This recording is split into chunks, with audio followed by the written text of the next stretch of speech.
Bismillahirrahmanirrahim. Assalamualaikum warahmatullahi wabarakatuh. Alhamdulillah. Wassalatu wassalamu ala rasulillah wa ala alihi wa sahbihi wa man wala wa ba'du. Faya ibadallah, usi nafsi wa iyyakum bitaqwallahi faqad fazal muttaqun. Fala tamutunna illa wa antum muslimun.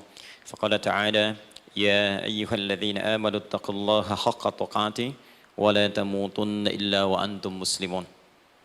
Saudara-saudariku, hadirin sekalian, terkhusus barangkali seluruh dari stakeholder PT Pertamina EP, khususnya Pak Nanang Abdul Manaf, sahabat kami.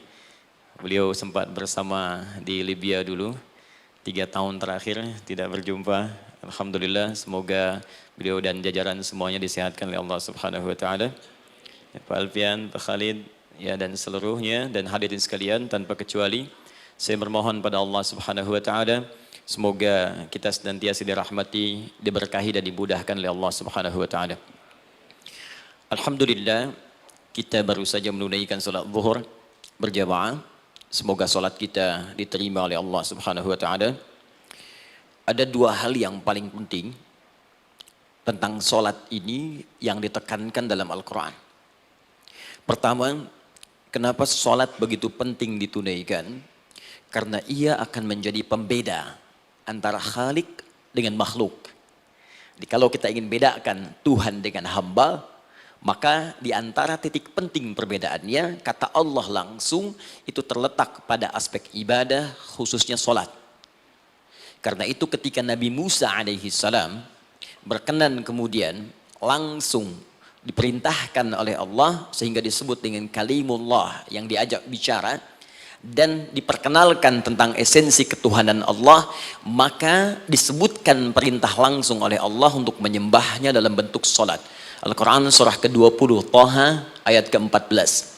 Kata Allah, innani anallahu la ilaha illa ana fa'budni wa aqimis salata li dzikri. Ya Musa, tidak ada Tuhan kata Allah selain saya. Ya, maka jika engkau telah tahu saya Tuhan, bedanya Tuhan dengan makhluk, fa'budni, maka kewajiban engkau sebagai makhluk menyembah saya. Bagaimana caranya ya Allah, kata Musa? Kata Allah, wa aqimis salata, rahmakallah, wa aqimis salata lidzikri. Maka cara menyembahku itu adalah dengan salat. Karena itu semua nabi dan rasul, bahkan sebelum Nabi Muhammad SAW, diperintahkan oleh Allah untuk mengajak umatnya seluruhnya untuk salat. Ya, Nabi Isa alaihi salam salat. Anda buka Quran surah 19 Maryam ayat 31 sampai 33. Nabi Ismail alaihi salam, ya kakeknya Nabi ke-29, salat. Bahkan meminta keluarganya salat. Quran surah ke-19 ayat 55. Wa kana ya'muru ahlahu bis salah. Nabi Zakaria, saudaranya Imran, salat. Quran surah ketiga, ya, ayat ke-38 sampai dengan 39. Ayat 39-nya tegas mengatakan, fanadathu malaika wa huwa qa'imun yusalli fil mihrab. Jadi kalau kita urutkan dari Nabi Muhammad sallallahu alaihi wasallam sampai Nabi Adam alaihi salam, semua menunaikan salat kepada Allah Subhanahu wa taala. Ya, Muhammad bin Abdullah bin Abdul Muttalib bin Hashim bin Abdul Manaf bin Qusay bin Murrah bin Kilab bin Ka'ab bin Ghalib bin Fihir bin Malik bin Nadar bin Kinana bin Khuzaimah bin Mudrikah bin Ilyas bin Nizar bin Mudar bin Ma'ad bin Adnan bin Addi bin Adri bin Muqawwam bin Nagur bin Tarikh bin Ya'rub bin Yasjub bin Nabit bin Ismail alaihissalam bin Ibrahim alaihissalam bin Azar atau bin Nahur bin Abir bin Kinan bin Arfakhshad bin Sam bin Nuh alaihissalam bin Mihlail Matushala bin Kinan bin Anwas bin Thith bin Adam alaihissalam. Dari Nabi Muhammad SAW sampai Nabi Adam semua salat. Coba ulangi. Nanti dalil singkatnya dari Quran surah keempat ayat 163, paling kiri sebelah atas di mushaf. Inna auhayna ilaika kama auhayna ila Nuhin wan nabiyina min ba'di. Muhammad, apa yang kami telah wahyukan kepadamu sudah pernah pula kami sampaikan kepada Nuh alaihissalam dan nabi-nabi setelahnya. Kenapa tidak disebutkan Adam sebelumnya? Karena Adam itu nabi, bukan rasul. Nabi diberikan risalah untuk pribadi dan kalangan dekatnya, rasul diberikan risalah tugas untuk mengajak umat. Kenapa Nabi Adam bukan rasul? Karena zaman Nabi Adam belum ada umat. Siapa yang mau diajak? Ya? Ini bagian pertama. Jadi kalau kita hari ini masih mendapat kesempatan sholat, alhamdulillah, ini artinya sampai hari ini kita masih benar-benar manusia. Kan kalau ada orang yang kemudian tidak mau beribadah apalagi sholat, terkhusus ketika dia beriman, maka penting dipertanyakan, masihkah ada iman dalam dirinya? Karena itu kata Allah dalam Al-Quran, surah ke-8 ayat yang kedua, aku akan perdengarkan namaku, sehingga ketika disebutkan itu, kita bisa menguji adakah getaran iman dalam jiwa kita. Quran surah 8 Al-Anfal ayat kedua. Innamal mu'minuna alladzina idza dzukirallahu wajilat qulubuhum. Sungguh orang yang masih punya iman itu, kalau diperdengarkan nama Allah kepadanya, akan ada getaran dalam jiwanya. Karena itu setiap hari 5 kali diperdengarkan nama Allah. Untuk menguji di jiwa kita masih ada iman tidak? Bahkan dari bangun tidur, bayangkan waktunya dibagi sempurna persis. Dari mulai subuh baru bangun, menjelang ke siang, mau berakhir siang ke sore, sore pindah ke maghrib, hilang kemudian muncul gelap malam. 5 kali persis dibagi waktu. Diperdengarkan untuk menguji, kira-kira setelah subuh siang masih ada nggak iman? Sore masih ada nggak? Ya Allahu Akbar, Allahu Akbar. Karena itu kalau iman masih ada melekat di jiwa kita, demi Allah saya katakan, begitu kita mendengar suara azan, pasti hati kita akan mengatakan, Allahu Akbar, Allahu Akbar. Wih, sudah azannya. Pernah begitu? Ya, walaupun mungkin setelah selesai, La ilaha illallah, baru azan, belum qomat. Ya, itu normal, gak apa-apa. Yang penting iman masih ada. Nah, ini menunjukkan ada getaran dalam jiwa. Satu itu. Yang kedua, ini yang jarang dimanfaatkan teman-teman. Jadi seringkali sholat dimaknai pada ibadah formal bagian pertama saja. Adapun yang keduanya, ini yang jarang digali. Padahal sekali saja dalam sehari, itu 5 kali Allah menunggu kita. Ternyata sholat itu satu-satunya wasilah ibadah yang disebutkan dalam Al-Quran untuk langsung memohonkan semua kebutuhan yang kita rasakan. Bahkan sebelum kita diminta sholat, itu kalimat pertamanya bukan ibadahnya. Kata Allah, kau punya masalah apa? Sedang butuh apa? Sedang punya problem apa?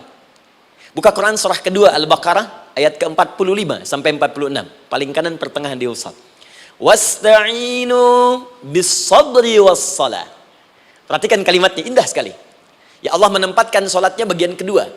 Kata Allah, wasta'inu, hei hambaku, jika kalian punya persoalan dalam kehidupan, maka perhatikan kalimatnya baik-baik, wasta'inu, mintakan solusinya kepadaku.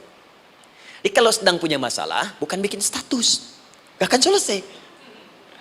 Sedang eksplorasi minyak, gak keluar-keluar, bikin status. Duh, susah sekali yang ngebornya, gak akan selesai. Jalan macet, bikin status. Jakarta macet, ya gak akan selesai. Ya. Apa yang harus dilakukan? Kata Allah, jika anda beriman kepadaku, yakin denganku, maka wasta'inu, punya persoalan, minta kepada Allah. Caranya bagaimana? Satu, bis-sabri, terima dulu masalah itu, jangan dikeluhkan. Kaidah lain muncul, karena mustahil saya akan titipkan persoalan kalau tidak anda mampu mengatasinya. Kaidah Quran surah kedua ayat 286, kita hafal ayatnya. La yukallifullahu nafsan illa usaha. Perhatikan kaidahnya. Allah tidak mungkin menguji seorang hamba di luar batas kemampuannya. Jadi kalau kita sedang punya ujian di rumah kah, pekerjaan kah, kehidupan sosial kah, sebesar apapun ujian itu, kata Allah, memang karena anda yang sanggup. Kalau nggak sanggup gak akan diuji. Di ujian itu berbanding lurus dengan kemampuan. Mustahil seorang hamba diuji di luar batas kemampuannya. Jadi kalau anda sekarang pun sedang punya masalah sebesar apapun, kata Allah, memang cuma kamu yang sanggup, yang lain tidak. Maka jangan mengeluh. Jangan anda katakan, ya Allah, why me? Kenapa saya? Kata Allah, why not? Memang kamu yang mampu. Yang lain tidak. Nah, ketika anda bisa menerima itu dengan sabar, baru datang kalimat kedua. Wassalah. Kemudian datang tunaikan sholat dan mintakan solusi kepadaku lewat sholat. Ya, sedikit ya. Lihat sini. Saya berikan sedikit uraian Al-Quran. Saya boleh menulis ini? Boleh ya? Ibu, maaf, agak jauh. Ibu kelihatan ini? Oh, belum saya tulis, bagaimana bisa kelihatan? Luar biasa. Cuma di Pertamina belum ditulis sudah kelihatan. Maaf, lihat sini. Wasta'inu. Baik, ya. Saya ingin sedikit sekali. Ini redaksi Quran itu indah sekali diksinya. Wasta'inu. Lihat sini. Kata Allah, jika anda punya persoalan dalam hidup, maka mintakan solusi. Terima dulu masalahnya dengan sabar, karena kita dipercaya oleh Allah. Gini, cara memahaminya. Allah aja percaya dengan kita. Masa kita nggak percaya diri? Allah yakin dengan kita, kita mampu. Masa kita nggak yakin? Terima dengan sabar. Kemudian wassalah, mintakan solusinya lewat salat. Kata perintahnya dibuka dengan kalimat wasta'inu. Kalau kita ingin rubah kata perintah ini, fi'il amr, ingin dirubah ke dalam bentuk permohonan, minta, maka rubah kalimatnya menjadi nasta'in. Lihat, nasta'in. Baik, wasta'inu, kata Allah, kalian punya persoalan, ayo minta solusi padaku. Terus kita pengen minta, ya Allah, kami ingin minta. Maka dalam bahasa Arab, kalau kita ingin merubah kalimat ini ke dalam bentuk permintaan, kita katakan nasta'in. Saya tanya pada Anda, pernah nggak dalam sholat kita mengucapkan kalimat nasta'in? Ada? Masih kan? Baik, apa kalimatnya? Iyyaka na'budu wa iyyaka nasta'in. Perhatikan, iyyaka na'budu wa iyyaka nasta'in. Iyyaka na'budu, iyyaka, ya Allah, Engkau perintahkan aku untuk ibadah. Maka sekarang aku ibadah, sholat. Hanya kepadamu saja. Kan kata Allah, kamu sholat. Terus kita katakan, iyyaka na'budu. Sekarang kami sholat, ya Allah. Nama lain sholat itu ibadah. Kalau kita ibadah, na'budu. Dari mana tahunya nama lain sholat ibadah? Quran surah ke-20 ayat ke-14. Fa'budni wa aqimis sholat li dzikri. Ibadah kepadaku, caranya sholat. Maka saat sholat kita katakan, iyyaka na'budu. Ya Allah, Engkau perintahkan aku untuk ibadah. Sekarang aku ibadah. Wa iyyaka nasta'in. Dan sekarang aku sedang punya persoalan, ya Allah. Aku punya masalah. Aku punya problem. Dan aku yakin hanya Engkau yang pasti akan menyelesaikannya. Ketika Anda mengatakan, iyyaka nasta'in, perhatikan hadis qudsinya. Hadisnya qudsi. Ya. Al-Imam Al-Bukhari meriwayatkan, Imam Muslim meriwayatkan, An-Nasai meriwayatkan dari sahabat Abu Hurairah radhiyallahu ta'ala anhu. Ada lagi yang dari sahabatnya Anas bin Malik. Perhatikan kalimatnya. Idza qala al-'abdu iyyaka na'budu wa iyyaka nasta'in, jika hambaku dalam salatnya benar membacanya, benar dari awal salatnya sampai dengan kalimat iyyaka na'budu wa iyyaka nasta'in, ya Allah, sekarang aku ibadah kepadamu dan sekarang aku punya persoalan. Aku mohonkan solusinya darimu. Kata Allah, hadza baini wa baina 'abdi. Ini perjanjian antara aku dengan hambaku. Wali 'abdi. Hadisnya qudsi. Wali 'abdi. Kalau hambaku benar salatnya sampai kalimat ini, ma sa'ala. Apapun yang dia minta sekarang, aku akan kabulkan. Aku akan kabulkan. Pertanyaan saya, berapa di antara kita yang sholat sampai detik ini, ribuan kali ruku dan sujud, yang memanfaatkan momentum ini untuk memohon? Siapa di antara kita yang ketika sholat memohon kepada Allah solusi? Jangan-jangan selama ini sholat itu hanya menjadi formalitas saja. Takbir, ruku, sujud, salam, selesai. Takbir, ruku, sujud, salam, selesai. Padahal Allah sudah menunggu, hambaku, kamu tuh punya masalah apa? Makanya setiap waktu dibagi 5 supaya hidup kita ringan. Subuh ke zuhur punya masalah, zuhur salat. Begitu kita mohon, tuntas masalah itu. Zuhur ke asar punya persoalan, asar salat. Dijawab oleh Allah, tuntas persoalan itu.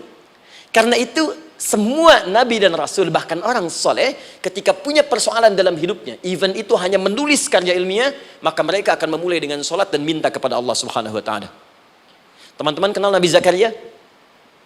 Bagus. Baik, di sana belum tulis, sudah kelihatan. Sini kenal Nabi Zakaria, alhamdulillah. Tapi nggak apa-apa. Saya ke Sukabumi, Pak. Ada yang kenal Fir'aun. Kenal Fir'aun, kenal, bagus. Baik, Sukabumi hubun dunia, suka itu hubun, bumi itu dunia. Baik. Teman-teman, Nabi Zakaria itu diuji oleh Allah. Maaf, belum punya keturunan. Dan semua nabi punya ujian. Jadi jangankan kita, Nabi aja yang jelas surganya punya ujian. Ya, Anda pernah sakit, Nabi Ayub sakitnya lebih parah dari kita. Ya, Anda di keluarga belum ada keturunan, Nabi Zakaria pernah lebih daripada kita. Sampai rambutnya memutih, fisiknya sudah letih, dan menurut medis, maaf sekali, istrinya divonis tidak mungkin punya keturunan, monofus dan mandul, mustahil. Secara klinis, gak mungkin. Secara medis, tidak mungkin. Maka Allah tunjukkan satu isyarat yang sangat luar biasa. Jika Anda mendapati situasi makhluk mengatakan ini mustahil dan sudah angkat tangan, ini tanda pertama dari Allah, langsung tinggalkan pendapat manusia, langsung memohon kepada Allah. Maka turunlah beritanya di Quran surah ketiga Ali Imran ayat 38 sampai 39. Paling kanan sebelah atas di mushaf. Sekarang perhatikan kalimatnya, saya mau sambungkan dengan Al-Fatihah tadi. Hunalika da'a Zakaria rabbah. Di mihrabnya Nabi Zakaria salat bermohon kepada Allah. Qala rabbi habli min ladunka dzurriyyatan thayyibah. Kemudian ia berdoa, Rabbi habli, ya Allah yang maha memberi tanpa batas. Ini adab pertama, kalau teman-teman mau berdoa, sebut nama Allah sesuai dengan hajat kebutuhan kita. Itu yang disebut dengan al-asma'ul husna. Di asma'ul husna itu bukan nama-nama indah yang sekedar dihafal, bukan. Tapi nama yang diberikan oleh Allah sesuai dengan kebutuhan hidup kita. Dalilnya Quran surah ke-17 ayat 110. Ya, paling kanan sebelah atas di mushaf, ke pertengahan. Ya, kata Allah, qulid Allah. Jika Anda punya persoalan, sebut nama Allah. Allah Awir Rahman atau Ar-Rahman. Ayyamma tad'u, tapi kalau Anda ingin spesifik meminta, falahul asmaul husna. Pilih nama Allah, ia punya nama-nama yang indah sesuai kebutuhan kita. Jadi kalau teman-teman misalnya minta kelancaran rezeki, sebut ya Allah ya Razzaq. Anak mau ujian, ya Allah ya Al-Alim. Di proyek misalnya ada hambatan, ada gangguan, ya Allah ya Al-Jabbar ya Al-Malik. Ingin mudah mengatasi ujian, ya Allah ya Sabar. Minta. Ya, jangan semuanya disebutkan, nanti jadi beban. Ya, Allahumma ya Rahman ya Al-Malik ya Al-Quddus ya Sabar, gitu kan? Yang tadinya nggak punya masalah jadi punya masalah, gitu kan? Pilih salah satu. Nah, jika Anda ingin memohon pada satu hal yang mustahil menurut manusia, maka minta dengan menyebut nama Allah yang memberi tanpa batas, mustahil di dalamnya. Nama Allah tersebut namanya Wahhab. Wahhab. Ya Allah, ya Wahhab. Al-Wahhab. Kalau kita rubah dalam bentuk permintaan, maka singkat kalimatnya dengan hab. Hab. Untuk sendiri habli, untuk banyakkan hablana. Rabbana hablana min azwajina wa dzurriyyatina qurrata a'yun. Nabi Zakaria minta karena sendiri yang mengalami situasi itu, maka beliau katakan, Rabbi habli, ya Allah habli min ladunka, ya Allah yang tak punya batas dalam pemberian. Mereka mengatakan aku tak akan punya keturunan. Mereka mengatakan mustahil aku punya anak. Dan aku yakin kau memberi batas tanpa memberikan pemberian tanpa batas. Aku mohon darimu saja. Darimu saja. Dzurriyyatan thayyibah, keturunan-keturunan terbaik. Innaka sami'ud du'a. Engkau pasti mendengar doa saya. Kalau pada yang maha memohon saja, maha mendengar saja tidak mengabulkan, lantas kepada siapa lagi aku mesti minta? Tapi poinnya bukan itu. Poinnya adalah ini disampaikan oleh Nabi Zakaria dalam keadaan sedang sholat. Mesti berdiri dalam sholatnya. Dalam bahasa Arab berdiri disebut dengan qaimun, qaim, berdiri. Sedang sholat disebut dengan yusalli. Perhatikan ayat 39-nya. Fanadathul malaikatu wa huwa qaimun yusalli fil mihrab. Maka seketika ketika doanya selesai dipanjatkan, sholatnya belum selesai. Doanya selesai dipanjatkan, seketika datang malaikat menyampaikan, kamu dapat kabar gembira, Anda akan punya anak, bahkan namanya langsung diberikan oleh Allah, Yahya, artinya hidup. Yang mustahil menurut manusia, lahir dari rahim seorang perempuan yang divonis monopos dan mandul, kata Allah, bagiku yang gak ada yang mustahil. Jadi dan hidup dia. Kapan itu terjadi? Masih sholat dan belum selesai dalam sholatnya, dalam keadaan berdiri. Sekarang saya tanya Anda, kita membaca iyyaka na'budu wa iyyaka nasta'in dalam keadaan ruku atau sujud? Sujud, berdiri. Berdiri teman-teman. Betul kan? Dalam keadaan berdiri saat baca Al-Fatihah. Iyyaka na'budu wa iyyaka. Saat kita mengatakan wa iyyaka nasta'in, Allah balik bertanya, apa yang kamu butuhkan? Nabi Zakaria itu sholat dulu baru minta. Kita umat Nabi Muhammad karena keutamaan nabinya, sebelum sholat dah ditunggu. Butuh apa? Mau minta apa? Karena itu saya ingin katakan, ayo manfaatkan momentum sholat ini. Jangan sekedar kita kemudian tunaikan formalitas, tapi kita tidak mendapatkan keuntungannya. Ayo, semuanya. Dari mulai takbir sudah ada doa. Ruku ada doa. Bahkan sujud kita bisa perbanyak dalam bahasa hati kita untuk memohon kepada Allah Subhanahu Wa Taala. Jelas sampai di sini? Baik. Mudah-mudahan insya Allah doa kita dikabulkan oleh Allah Subhanahu Wa Taala. Ini baru mukaddimah, kita belum mulai. Ini pengantar. Tema kita hari ini tentang Al-Quran. Dan mudah-mudahan kita diberikan insya Allah kelancaran untuk bahasan kita. Dan topik ini insya Allah akan memberikan banyak manfaat dari apa yang kita kerjakan dalam keseharian kita. Saya mohon izin untuk melambatkan bacaan karena tadi hanya mengantarkan saja. Teman-teman, kenapa mesti Al-Quran? Apa esensi Al-Quran? Dan kenapa Al-Quran diwahyukan pada Nabi Muhammad SAW? Apakah khusus untuk sekedar dibaca? Atau ada satu nilai yang sangat penting yang justru itu mengandung nilai mukjizat yang paling dalam dari Al-Quran? Yuk kita mulai dengan Al-Quran surah kedua Al-Baqarah ayat ke-38, paling kanan sebelah atas. Disambungkan dengan Quran surah kedua ayat 185, paling kiri pertengahan di mushaf. Quran surah kedua ayat 38 dengan Quran surah kedua ayat 185. Saya mulai dari kisah Nabi Adam. Saya pelan-pelan.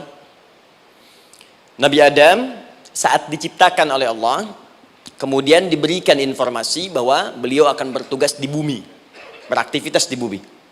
Disampaikan di Quran surah kedua ayat 30, paling kiri sebelah atas. Wa idh qala rabbuka lil malaikati inni ja'ilun fil ardi khalifah. Kata Allah, dan pelajari, ingat ketika kami menyampaikan pada para malaikat, kami akan menugaskan satu makhluk, manusia namanya Adam, di bumi tugasnya. Untuk menjalani hidup di bumi. Nah, secara singkat, setelah Nabi Adam turun ke bumi, di awal masa bersama Sayyidah Hawa, ya alaihi wassalam, maka ternyata bersamaan dengan turunnya Adam dan Hawa ke bumi itu, mereka berdua dibekali petunjuk. Yang dengan petunjuk itu, ini yang dahsyat. Allah jamin semua aktivitas hidupnya, dari mulai yang sederhana sampai yang kompleks, pasti jika diikuti petunjuk ini, dia akan senang menjalaninya dan akan tenang mendapatkan hasilnya. Ya, perhatikan kalimatnya. Quran surah kedua ayat 38. Fokus. Qul nahbitu minha jami'a. Kata Allah, sekarang tiba saatnya. Adam, Hawa, turun kalian ke bumi. Kalau setan kita tinggalkan aja ya. Ini kita bahas Adam dulu. Turun kalian semua ke bumi. Fa imma ya'tiyannakum minni huda. Maka nanti sejak kalian tiba di bumi itu, aku akan turunkan satu petunjuk disebut dengan hudan namanya. Hudan. Fokus. Faman tabi'a hudaya, maka jika Anda dan keturunanmu mengikuti semua detil di petunjuk ini, fala khaufun alaihim walahum yahzanun, maka aku pastikan engkau dan seluruh keturunanmu akan menjalani hidup di muka bumi dengan tenang dan senang. Fala khauf, khauf itu gelisah, takut. Lawan dari takut apa? Tenang. Lawan dari gelisah, tenang. Kata Allah, jika Anda mengikuti tuntunan hidup yang ini, maka saya jamin semua hidupmu tenang. Walahum yahzanun, dan saya pastikan selama hidup di muka bumi itu kalian tidak akan pernah bersedih. Senang, lawan sedih itu senang. Jadi ternyata kita itu diminta tugas di bumi itu bukan untuk dipersulit.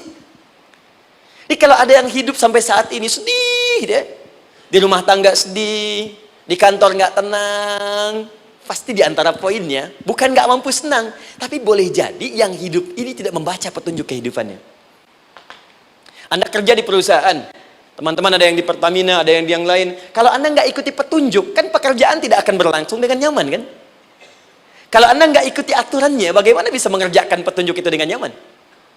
Maka apalagi hidup yang kompleks, kata Allah, sejak Adam saya turunkan, sudah ada petunjuk kehidupan, saya namakan dengan hudan.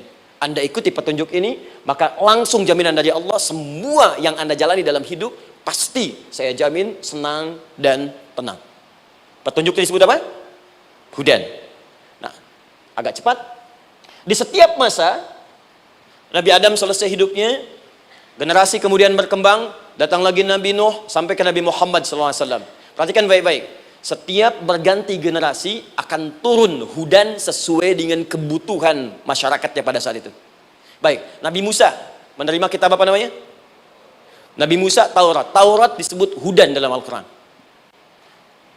Muncul Nabi Musa, kitabnya disebut Taurat. Perhatikan baik-baik. Tahukah teman-teman ketika Taurat disebutkan dalam Al-Quran? Buka Quran surah ke-17. Ya, ayat yang kedua. Wa ataina Musal kitaba. Kami berikan kepada Musa kitab. Lihat, wa ja'alnahu hudan li bani Israil. Dan kitab yang kami berikan itu yang disebut Taurat, Ali Imran ayat yang ketiga, wa anzalat Taurat wal Injil. Kami berikan Taurat kepada Musa. Nah, saat Allah turunkan Taurat itu hudan li bani Israil. Isi Taurat ini adalah petunjuk kehidupan khusus untuk Bani Israel saja. Umatnya Musa. Jadi kalau umat Nabi Musa mengikuti petunjuk hudan Taurat ini, kata Allah, saya jamin semua hidupnya tenang dengan senang. Nabi Isa turun Injil. Injil disebut hudan dalam Al-Quran. Dan yang terakhir, saya cepat karena waktu kita terbatas, ketika Allah menurunkan Nabi Muhammad SAW dan dipilih sebagai Rasul, maka saat yang bersamaan beliau pun diberikan petunjuk untuk umatnya. Dan dahsyatnya petunjuk itu pun disebut dengan hudan. Buka Quran surah kedua ayat 185. Syahrul Ramadan alladzi unzila fihi al-Quran. Di bulan Ramadan itu, kata Allah, saya turunkan Al-Quran. Kenapa saya turunkan Al-Quran? Hudal linnas. Saya jadikan Quran ini sebagai petunjuk, pedoman hidup linnas, bukan terbatas untuk satu komunitas, tapi untuk seluruh manusia sampai kehidupan berakhir. An-Nas disebutkan 241 kali dalam Al-Quran, menunjuk pada semua manusia tanpa kecuali. Ini bedanya Al-Quran dengan kitab sebelumnya. Taurat hanya untuk kalangan tertentu saja. Jadi selesai nabinya, selesai kitabnya. Injil hanya kalangan tertentu saja. Nabinya selesai, selesai kemudian misinya. Tapi Al-Quran tidak. Ini kalimat pertama langsung dari Allah. Walaupun nabinya wafat, tapi karena Al-Qurannya didesain oleh Allah untuk seluruh manusia sampai kehidupan berakhir, maka pasti Al-Quran itu di setiap masa akan mampu dijadikan pedoman dalam kehidupan. Jadi prinsip pertama, ketika Allah menurunkan Al-Quran, sebenarnya tujuan utamanya bukan sekedar dibaca. Bukan. Tapi di dalamnya itu ada petunjuk hidup, Pak, Bu. Dan yang buat, yang menciptakan kita. Bukankah Anda kalau ingin memperbaiki sesuatu akan datang kepada penemunya, penciptanya? Anda punya handphone, ada masalah, kan datangnya ke counter handphone. Anda punya mobil, ada persoalan, bukankah datangnya ke dealer? Sekarang kita ingin tahu persoalan hidup kita.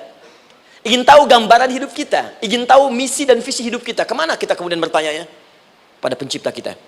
Nah, kata Allah, ketika saya utus manusia pertama kali ke bumi, saya sudah turunkan bagaimana cara menjalani kehidupannya. Dan ternyata berita baiknya untuk kita diberikan oleh Allah satu petunjuk utuh, langsung disebutkan, isinya disebut dengan Al-Quran. Jadi dari Al-Fatihah sampai dengan An-Nas, dia bukan bacaan biasa. Semua di dalamnya ada petunjuk kehidupan kita dari mulai bahkan dalam kandungan sampai kita wafat kepada Allah Subhanahu wa taala. Kalau diikuti petunjuk ini, langsung turun jaminan dari Allah. Hidup kita pasti akan tenang dan nyaman. Saya bacakan cepat ya. Tapi nggak usah ditulis, nanti kalau teman-teman agak terlambat mengikutinya, Anda buka kembali rekamannya, Anda boleh runtutkan kembali. Saya baca cepat saja, dan ini insya Allah Anda hanya akan temukan dalam Al-Quran. Nanti saya berikan rahasia di akhir sebelum kita akhiri. Yuk, satu, Anda silahkan bandingkan dengan buku manapun, referensi manapun, Anda hanya akan temukan dalam Al-Quran. Dari sejak sebelum lahir, bagi perempuan yang tengah mengandung, langsung Allah berikan tuntunan bagaimana agar kandungan itu berjalan dengan sehat, nyaman, dan mudah ke persalinan. Quran surah ke-7 ayat 189. Perkembangannya bisa diamati dan dicek kemudian, ya, baik ke dokter atau yang lain. Nanti perkembangannya disebutkan di Quran surah ke-22 ayat ke-5. Dirinci lagi di Quran surah ke-23 ayat 11 dari 9 sampai dengan 13. Kemudian mulai terlahir, dari lahiran diberi petunjuk oleh Allah. Nih, berikan ASI maksimal 2 tahun. Kalau ingin berhenti sebelum 2 tahun boleh, begini caranya. Quran surah kedua ayat 233. Dari sampai usia 2 tahun menjelang balik, kata Allah berikan 4 pendidikan dini. Ini turunannya, disebutkan 1, 2, 3, 4. Jika Anda ajarkan ini, maka anak ini akan tumbuh. 1, dekat dengan Allah. 2, dijamin taat pada orang tuanya. 3, dia akan baik dengan lingkungannya. Dan 4, dia akan bertahan dalam kebaikan sampai dia dewasa. Quran surah ke-31 ayat 13 sampai dengan 19. Usia 7 tahun, ya, mulai dia balik misalnya, dia akan mulai belajar. Bagaimana cara belajar yang baik supaya cepat paham, gampang mengerti. Turun Quran surah ke-9 ayat 122. Amalannya di Quran surah 96 ayat yang pertama. Kemudian rinciannya diturunkan di Quran surah kedua ayat 282 di ujung ayatnya. Lalu bagaimana mencari sekolah yang bagus, majlis yang baik, guru-guru yang baik, diturunkan Quran surah ke-58 ayat ke-11. Dicontohkan tentang Maryam dan Nabi Isa alaihissalam di Quran surah ketiga ayat 35 sampai dengan 37. Naik lagi, dia mulai dewasa, ya, mulai bergaul, bahkan kadang-kadang merantau, punya tempat komunitas berbeda. Bagaimana supaya dia bergaul tidak terpengaruhi lingkungan yang tidak baik. Maaf ya, kadang-kadang ibu yang sudah mengandung, melahirkan, ayah mencari nafkah, tiba-tiba anak pergi bahkan ke kampus, ke sekolah, dapat teman yang gak bagus, pulang-pulang mengecewakan Anda. Dan bagaimana menemukan tempat-tempat yang baik untuk bisa menjaga perilaku anak ini? Ditemukan nanti di Quran surah ke-49 ayat ke-13-nya. Dirinci perkembangannya di Quran surah ke-12 Yusuf ayat 2 sampai dengan ayat 29-nya. Sampai ketika dia akan mulai kemudian menikah, kata Allah, pilih pasangan yang baik dengan ta'aruf, berikan mahar yang sempurna. Quran surah ke-4 ayat ke-4. Kemudian dia mulai menikah, kata Allah, sebelum menikah pelajari dulu fikih nikah.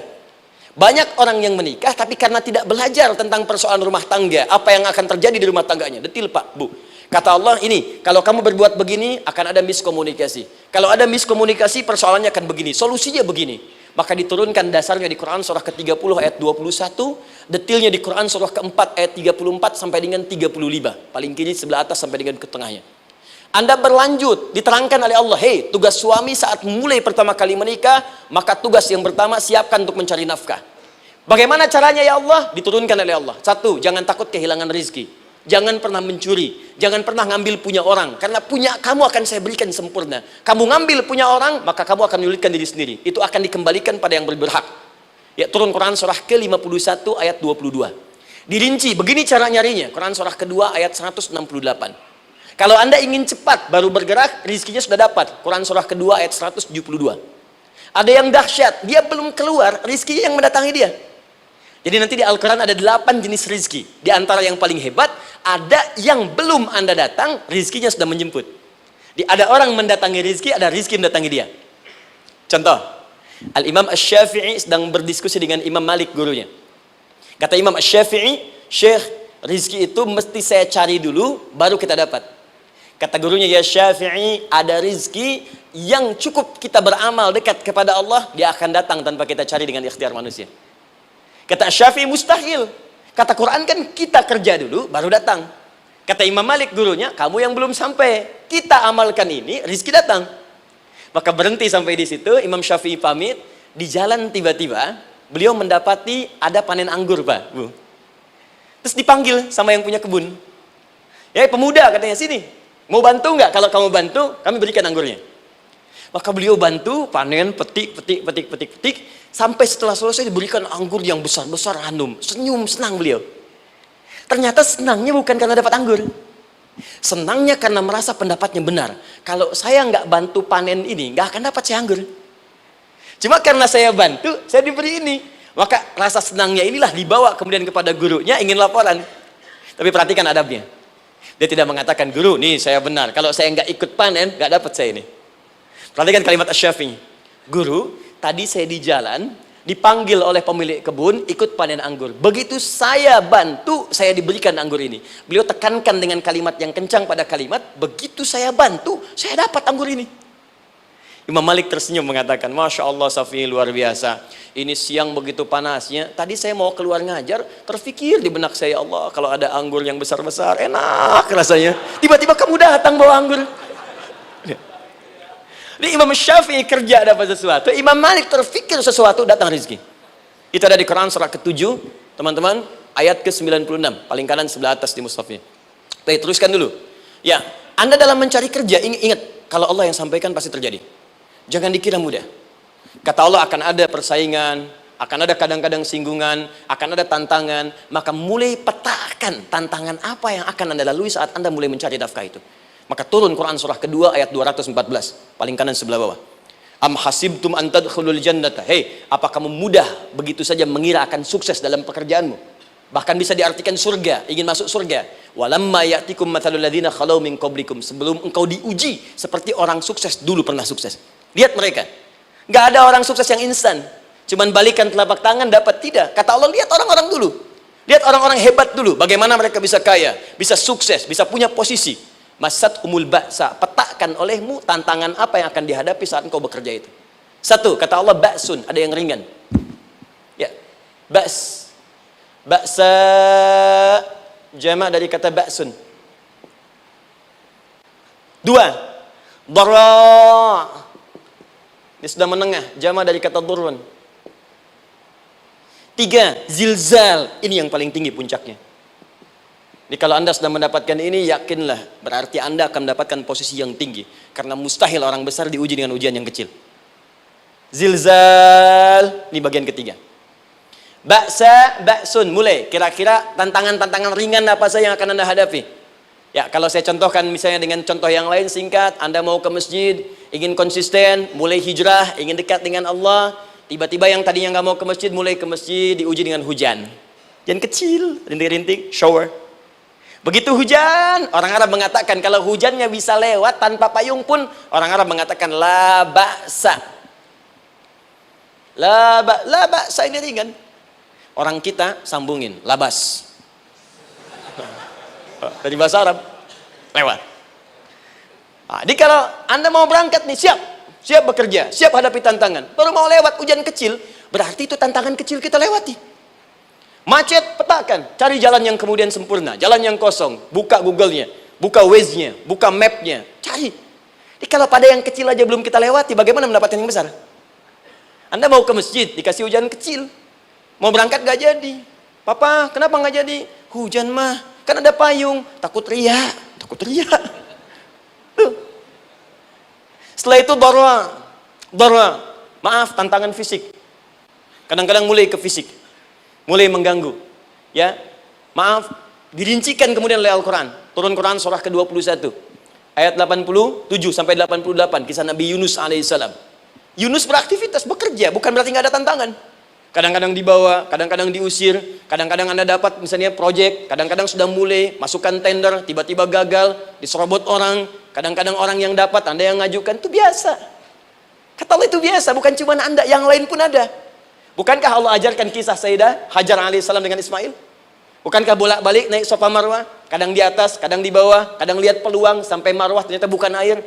Terkadang Anda yang bekerja, tim yang lain yang mendapatkan karena kerja keras Anda, bisa jadi terjadi. Bukankah yang kerja keras Hajar yang dapat Ismail?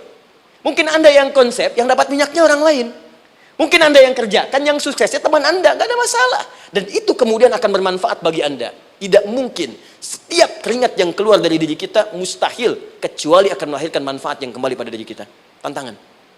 Tapi yang paling dahsyat, ini yang nggak ditemukan di sebagian referensi yang kita baca. Ketika Allah menjelaskan semua tahapan-tahapan tantangan ini sampai ke puncaknya zilzal. Zilzal itu kalau bahasa sekarang gempa. Ada ujian yang menggoncang hati kita.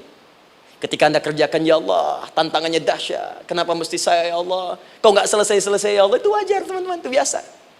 Kata Allah, orang dulu saja mengatakan, mata nasrullah, kapan ini selesai? Berbahagialah kalau teman-teman sudah mendapatkan tantangan puncak yang paling tinggi ini. Ini artinya Allah sedang mempersiapkan Anda menjadi orang besar di kemudian hari. Dan cara mengatasinya diturunkan Quran surah ketiga ayat 142, paling kiri sebelah atas. Perhatikan dahsyatnya. Yang pertama diterangkan tantangannya, yang kedua dijelaskan cara mengatasinya. Saya mau berhenti sampai di titik ini, nanti saya terangkan cara berinteraksi dengan Al-Quran. Ya, perhatikan baik-baik. Kata Allah, jika kelak engkau sudah bisa memetakan tantangan ini, maka siapkan solusi untuk mengatasinya. Ayatnya dibuka dengan kalimat yang sama persis. Saya pernah sampaikan teori ini di dua perusahaan besar di Indonesia. Yang pertama ada salah satu perusahaan, karena ini direkam saya nggak sebutkan perusahaannya, perusahaan otomotif besar sedang turun gratis, kemudian juga ada inflasi yang tinggi. Terus saya terangkan teori Quran. Dia praktekkan berhasil, Pak. Padahal saat itu saya presentasi di depan non-muslim. Non-muslim. Sales-sales se-Indonesia dikumpulkan, saya bedah tentang ini. Dan mereka berhasil. Sampai sekarang naik lagi.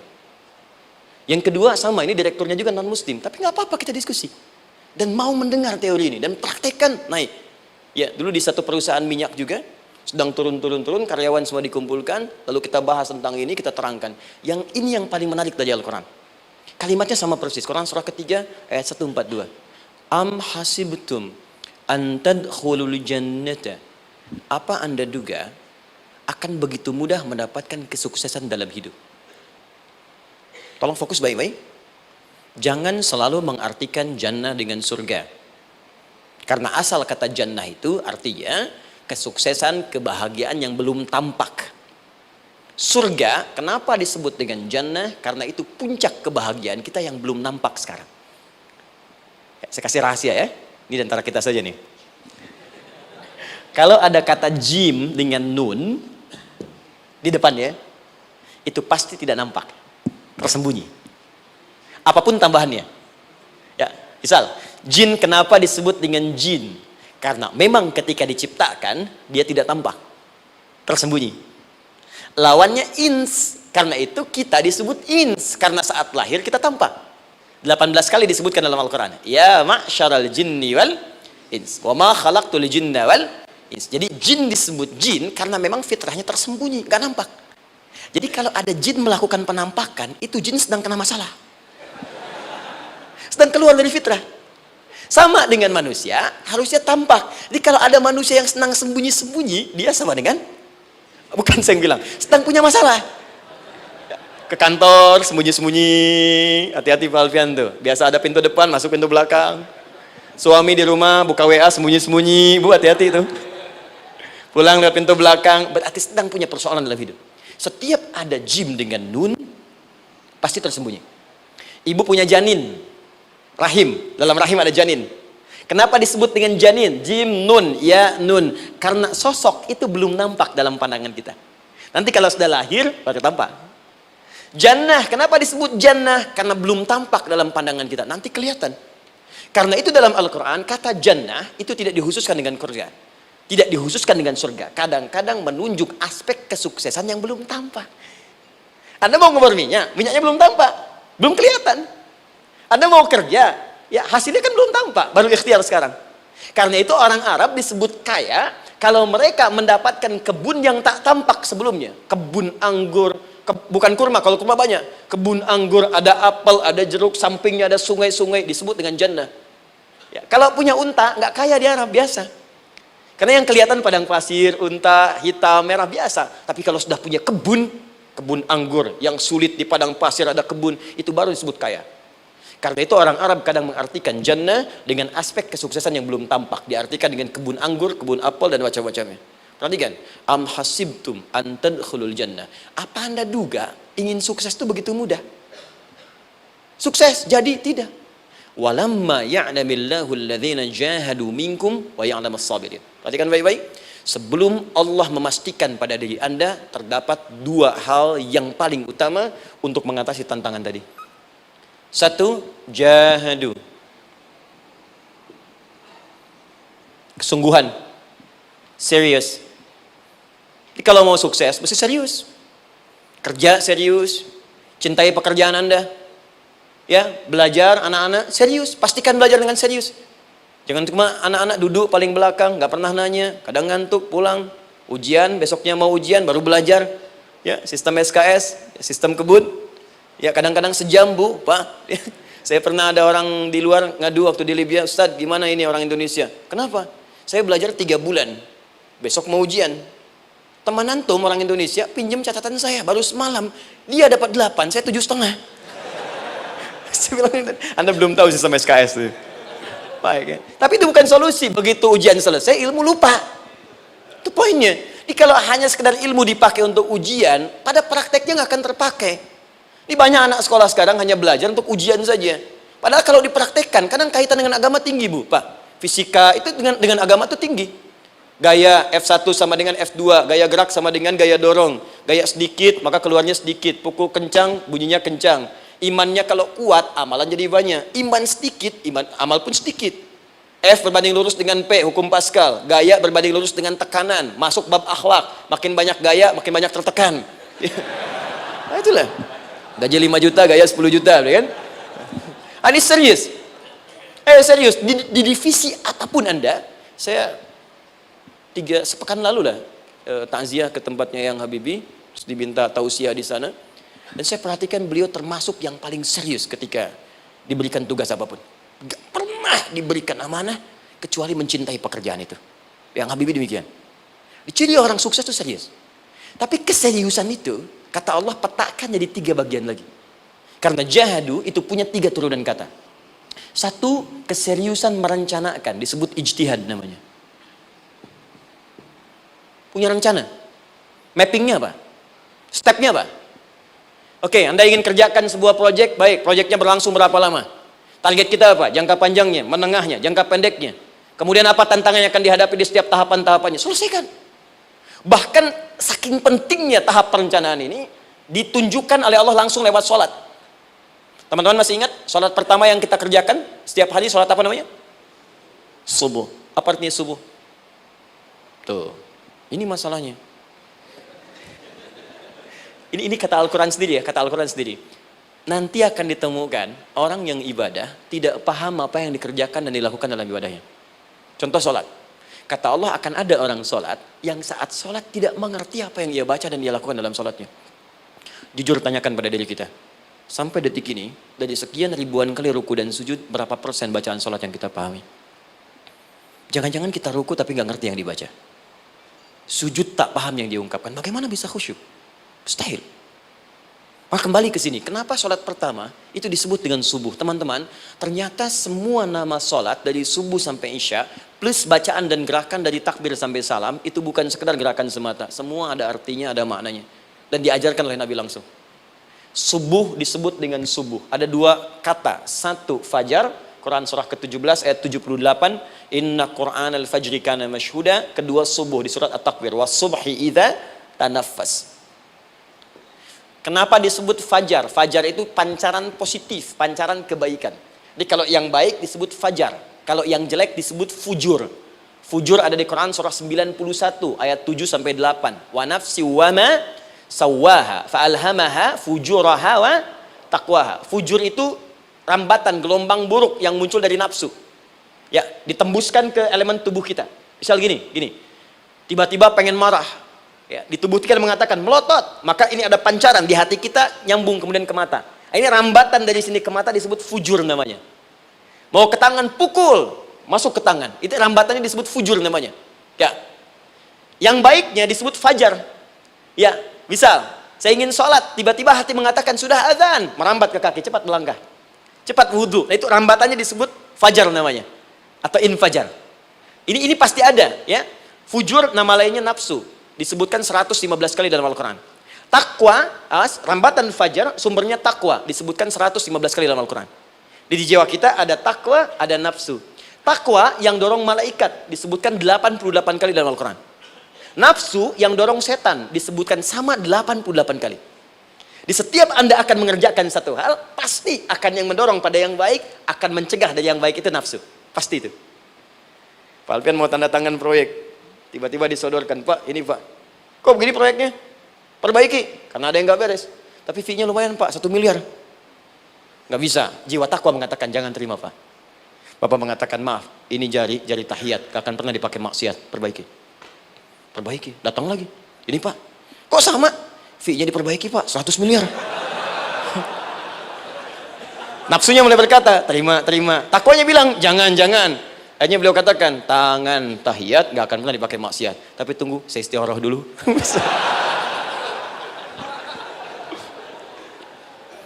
Nah, waktunya, ini salatnya disebut fajar. Kenapa disebut fajar? Karena saat kita tidur, terus dengar suara azan, Allahu Akbar, maka memancar dari iman kita, rambatan untuk merespon suara itu. Bangun kita untuk menunaikan salat. Waktunya disebut subuh. Kenapa disebut subuh? Dari kata asbah. Asbah itu artinya yang siap dengan rencana. Ya, orang Islam tuh nggak ada yang bangun dari tidurnya kecuali punya rencana jelas yang akan dieksekusi dari itu. Makanya sebelum kita bekerja mengeksekusi itu, kita datang menghadap Allah supaya Allah berikan kemudahan di setiap aktivitas kita. Coba lihat manajemen Nabi. Bukankah sebelum tidur beliau istighfar dulu? Dirinci pekerjaannya, dicatat yang akan dikerjakan besok, istighfar 70 kali, 100 kali, sehingga dengan istighfar saat tidurnya tenang. Coba kita biasakan. Ada yang baca Quran, ada yang istighfar. Kalau nggak percaya silahkan cek. Begitu Anda lakukan, tidurnya enak.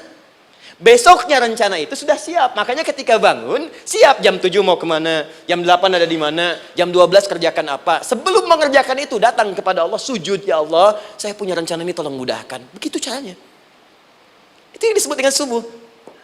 Nah, sekarang kembalikan peta hidup kita mau seperti apa ke depan. Ijtihad.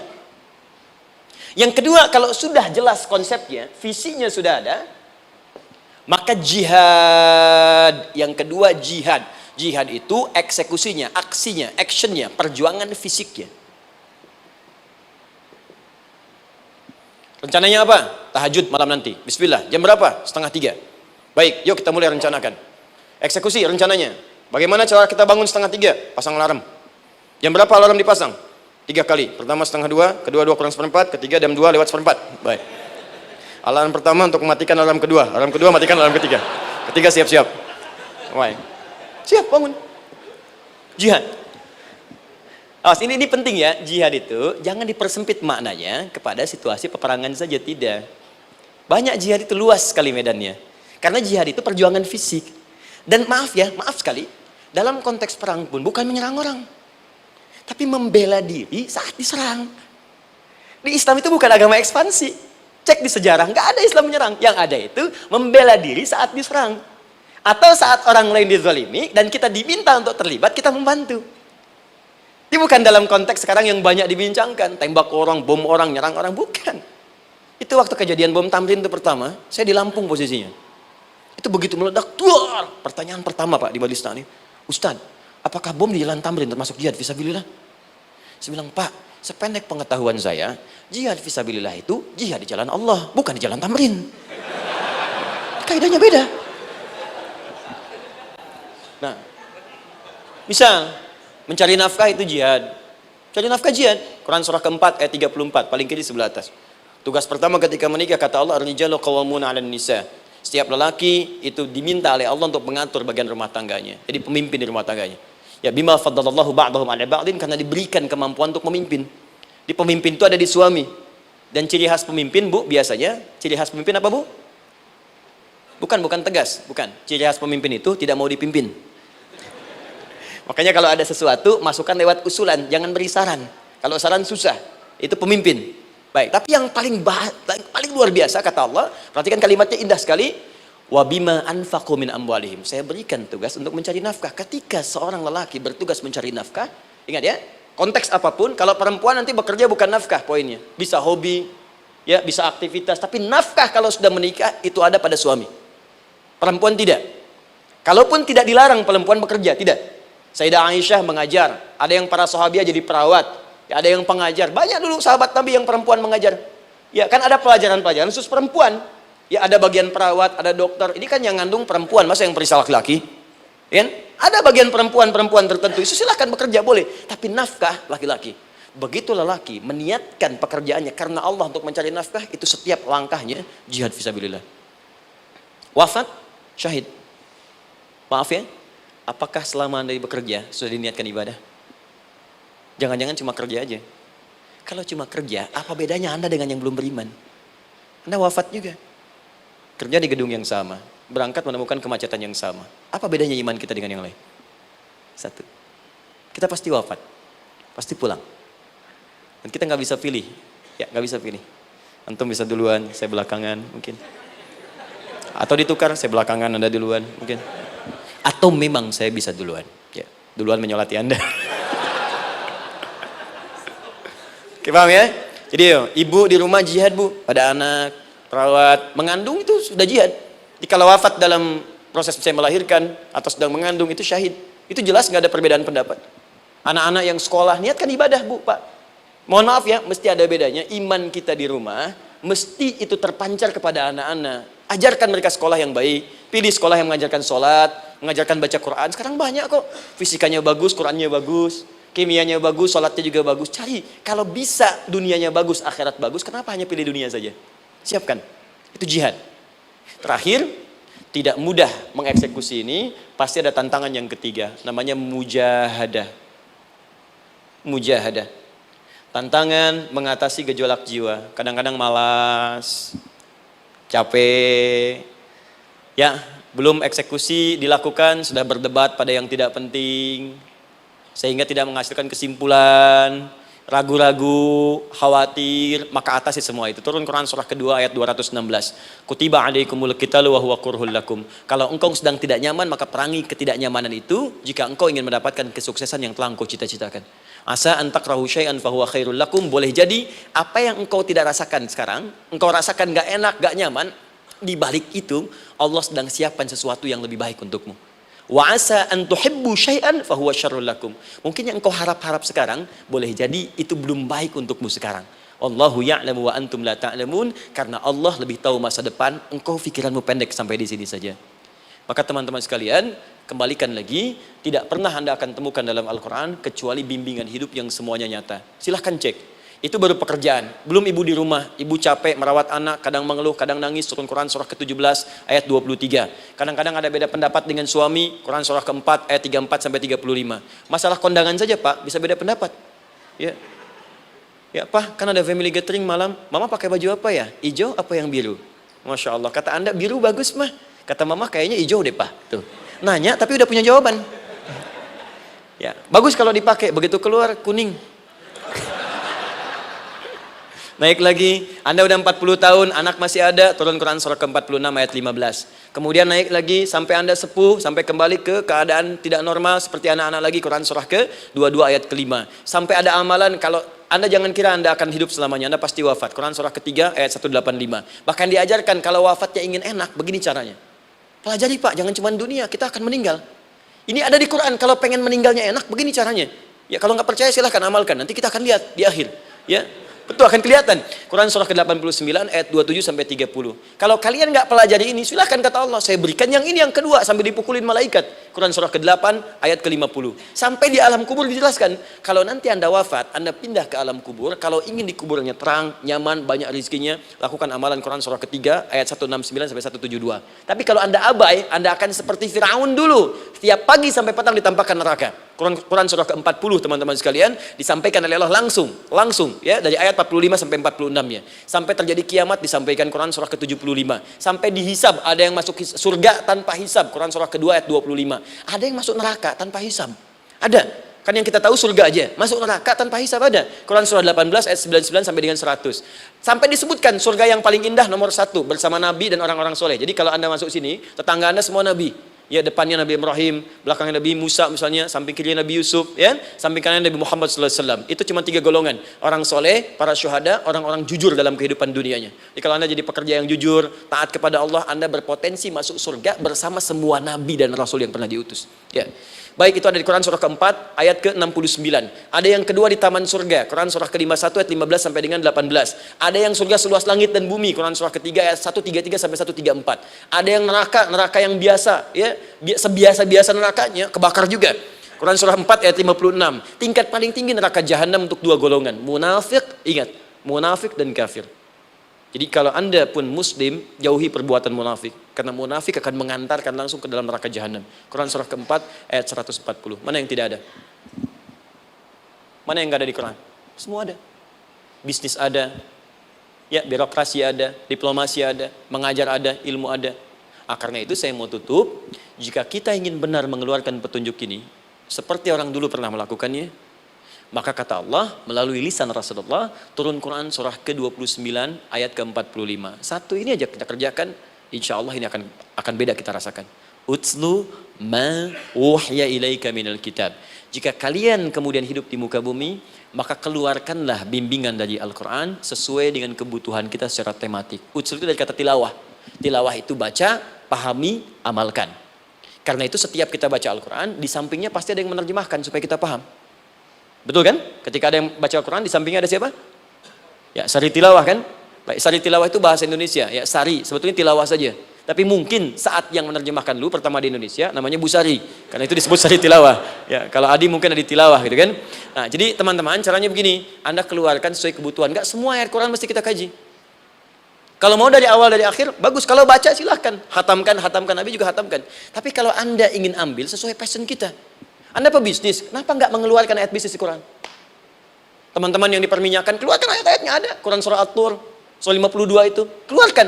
Ya, wal bahrul masjur, Dan jika Anda akan melakukan eksplorasi di laut, carilah laut yang punya nih kualifikasi begini. Yang di bawahnya ada endapan tanah yang melahirkan api, kata Allah tuh. Itu potensial ada minyaknya.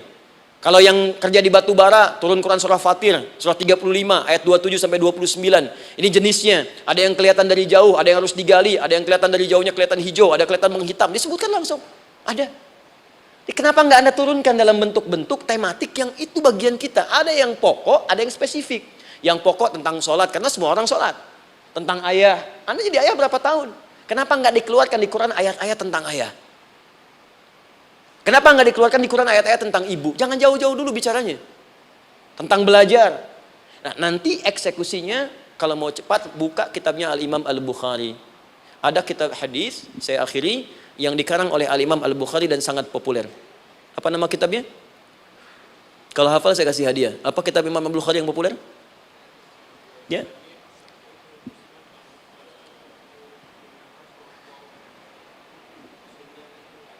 Taib, Anda saya kasih hadiah umrah. Taib. Insyaallah. Januari awal, insyaallah ada yang kami hadiahkan umrah dari atlet peraih Asian Games. Ya, Anda boleh ikut nanti. Ya, ada juga, saya senang saya cinta dengan bangsa ini. Jadi ada peraih Asian Games, medali emas yang kemarin, itu akan kita berangkatkan umrah. Semua peraih medali emasnya, nanti gelombang pertamanya bulan Januari. Ya 2020 nanti sekitar 3 bulan lagi insyaallah Anda nanti akan mengikuti. Ada juga nanti dari kalangan Polri, ada TNI juga yang akan ikut dan saya sertakan. Baik. Al-Jami As-Sahih Al-Musnad Al-Mukhtasar min umuri Rasulillah sallallahu alaihi wasallam wa sunanihi wa ayyami. Itu namanya. Ayo ulangi. Disingkat Sahih Al-Bukhari. Kenapa saya bacakan lengkap? Bukan karena singkatannya, tapi banyak orang sekarang baca buku, baca kitab hanya langsung ke isinya. Padahal setiap ulama ketika menuliskan judul kitabnya, itu pasti ada petunjuk di dalamnya. Kata Imam Al-Bukhari, Al-Jami As-Sahih. Kitab ini saya buat sebagai petunjuk umum miniatur kehidupan Nabi yang bisa kita ambil hikmahnya sekarang. Jadi kalau kita pengen tahu bimbingan Nabi di masa lalu, supaya kita terapkan sekarang, buka kitab saya ini. Semuanya mustad bersambung kepada Nabi. Sahih saya pastikan, saya teliti satu-satu. Al-Mukhtasar, saya persingkat gak bertele-tele. Nah ini poinnya. Min umuri Rasulullah SAW wa sunani wa ayyamihi. Ini semua pekerjaan Nabi selama 24 jam. Secara singkat saya tutup dibagi 97 pembahasan. Setiap 97 pembahasan, satu babnya itu berisi bimbingan hadis-hadis Nabi. Di situ ada bab tentang bisnis, kitabut tijarah. Bab tentang ilmu, kitabul ilmi. Bab bahkan tentang sakit, kalau pengen cepat sembuh apa? Kitabul marid. Bab tentang pemerintahan, kitabul imarah. Bab tentang penguatan iman, supaya naik gak turun-turun, kitabul iman. Anda tinggal pilih profesi apa, cari Sahih Al-Bukhari, harganya murah. Maaf, dibandingkan pulsa Anda pun masih murah kitab Al-Bukhari. Ya, beli 4 jilid cuma 350.000 yang bahasa Arab saja. Ya, kalau mau terjemahan, cari terjemahannya. Ya, dapatkan itu, keluarkan babnya sesuai profesi kita. Itu ketika dibuka kitab ini, yang pertama muncul ayat Quran dulu. Ini ayatnya, ini hadisnya. Ini ayatnya, ini hadisnya. Teman-teman gak usah baca semuanya, keluarkan passion Anda apa, di situ belajar. Sebulan saya belajar ini, besok saya pindah lagi. Sebulan topik ini, besok ke topik yang lain lagi. Saya kira insya Allah kalau itu kita terapkan dengan baik, maka Al-Quran akan hidup dalam seluruh aktivitas kita dan mudah-mudahan keberkahan akan diturunkan oleh Allah Subhanahu Wa Taala. Ya, tidak cukup dengan amin, mulai dulu. Ya, mulai dulu, petakan dulu, eksekusi dulu. Saya kira itu yang saya sampaikan. Anda punya hak dan kewajiban. Hak Anda sudah dapatkan dan kewajiban kita semua untuk kembali beraktivitas. Saya mengucapkan terima kasih atas undangan dari pihak Pertamina untuk Anda seluruhnya. Saya ingin tanya, kalau jamaah di sini ada berapa kurang lebih? Kurang lebih yang rutin 500. 500 ada 550. Baik, nanti saya hadiahkan mushaf sebanyak 550. Ya, dan itu nanti setiap ada kajian atau zuhur salat Anda bisa baca di sini, baca mushafnya. Kemudian yang kedua, saya nanti berikan buku untuk bacaan. Ya, itu buku yang saya berikan insyaallah tentang manusia. Jangan-jangan selama ini kita jadi manusia, kita tidak tahu mau kemana kita. Ya, itu saya keluarkan dari Al-Quran langsung, seperti apa Allah menerangkan tentang kemanusiaan kita. Saya juga hadiahkan sejumlah yang sama, 550. Nanti satu orang bisa mendapatkan satu-satu. Dan terakhir barangkali, mau hafal Quran? Oh mau, baik. Alhamdulillah. Alhamdulillah. Saya berikan mushafnya yang spesial. Nanti Kita mulai dengan 10 juz dulu ya. Nanti saya berikan At-Taisir yang 10 juz. Itu ada mudah untuk bisa menghafal Quran. Mulai dari 10 juz dulu, nanti bisa disempurnakan. Saya berikan 550 Quran khusus untuk dijadikan sebagai hafalan. Nanti cara menghafalnya bisa dibuka saja di YouTube. Nanti di situ ada cara kami menjelaskan.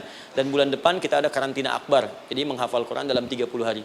Alhamdulillah angkatan pertama sudah selesai. Ada yang hafal 24 hari, 23 hari. 30 juz, bukan juz 30 ya. Ada yang 30 hari. Ya, ada juga. Sekarang sedang gelombang kedua. Mudah-mudahan di Pertamina ini juga insya Allah dalam proses bekerja ada juga yang menghafal dan hafal Quran insya Allah ya. Saya kira itu, nanti pulang dari sini dikabari. Kalau ada mobil disiapkan, kalau tidak ada kami juga coba antarkan. Nanti kami siapkan dan mudah-mudahan bisa bermanfaat untuk teman-teman. Kalau ada yang bisa saya lakukan untuk bersinergi di sini, untuk membuat teman-teman lebih dekat dengan Allah, sampaikan dan saya dengan senang hati. Ya, saya datang sendiri, tulis sendiri, nerangin sendiri, ngapus sendiri, gitu kan. Terus juga berikan apa yang Anda butuhkan. Kalau dengan semua itu Anda belum juga dekat dengan Allah, ya saya harus bagaimana lagi, gitu kan. Baik. Kita berdoa, mudah-mudahan doa kita dikabulkan Allah. Ada 3 cara berdoa. Pertama cukup dengan alhamdulillah kalau singkat. Kedua kalau ada perselisihan, kifaratul majlis. Dan yang ketiga, kadang Nabi berdoa, sahabat mengikuti dalam momentum yang khusus. Saya ingin menggabungkan ketiganya. Mudah-mudahan dengan itu keberkahan diberikan luas kepada kita semua. Alhamdulillahi Rabbil Alamin. Hamdan syakirin, hamdan na'imin. Hamdan yuwafi ni'amahu yukafi mazidah. Ya Rabbana lakal hamdu wa lakal syukru kama yanbaghi li jalali wajhikal karim wa li 'azimi sultanik. Allahumma salli wa sallim wa barik ala rasulika karim nabiyyikal amin sayyidina Muhammadin wa ala alihi wa sahbihi ajma'in. Allahumma Rabbana la tada' lana fi maqamina hadha wa fi kulli maqamin dhanban illa ghafartah. Ya Allah, kami mohon jika ada satupun di antara kami saat ini yang hadir membawa ya Allah dosa-dosa dalam dirinya, jangan biarkan yang meninggalkan tempat ini kecuali Engkau telah ampuni segala dosa-dosanya. Wala hamman illa farajtah. Ya Allah, jika ada di antara kami yang tengah hadir saat ini ada kegelisahan dalam jiwanya, maka mohon jangan biarkan yang meninggalkan tempat ini kecuali Engkau telah tenangkan keadaan hatinya. Allahumma wala asran illa yassartah. Ya Allah, jika ada di antara kami yang tengah mengalami kesulitan baik di pekerjaannya, kehidupan rumah tangganya, maka dengan keikhlasan amalnya ya Allah angkat dan ringankan segala kesulitannya. Allahumma wala maridan illa syafaitah. Jika ada di antara kami yang tengah Engkau uji dengan penyakit seberat apapun, maka mohon angkat dan sembuhkan segala penyakitnya. Allahumma yassir lana umurana wa la tu'assir alaina. Ya Allah, mudahkan semua urusan kami, jangan berikan kadar ujian yang tidak kami sanggup mengatasinya ya arhamar rahimin. Allahumma alif baina qulubina, ati anfusana taqwaha wa zakki anta khairu man zakkaha anta waliyuha wa maulaha. Ya Allah, mohon lembutkan hati kami untuk saling bersaudara dalam kebaikan, jauhkan kami dari perpecahan ya Allah, dan bersihkan jiwa kami agar kami bersih keadaan jiwa untuk bisa beramal dalam kebaikan dengan mendapatkan ridhamu. Allahumma rabbana atina fid dunya hasanah wa fil akhirati hasanatan wa qina adzabannar. Ya Allah, kami mohon anugerahkan segala kebaikan di muka bumi ini yang mampu kami raih, dan berikan kami segala kemuliaan di akhirat yang mampu kami dapatkan, dan mohon jauhkan kami dari segala ya Allah murka dan neraka-Mu. Allahumma barik lana ya Allah fi ailatina wa fi amalina ya Allah wa fi kulli ya Allah hayatina. Ya Allah, kami mohon anugerahkan keberkahan dalam kehidupan keluarga kami, di kantor, di pekerjaan kami, dan seluruh tahapan kehidupan yang akan kami lalui. Bi fadlika subhana rabbika rabbil izzati amma yasifun wa salamun alal mursalin. Subhanakallahumma wa bihamdika asyhadu an la ilaha إلا أنت نستغفرك ونتوب إليك وآخر دعوانا أن الحمد لله رب العالمين ثم السلام عليكم ورحمة الله وبركاته.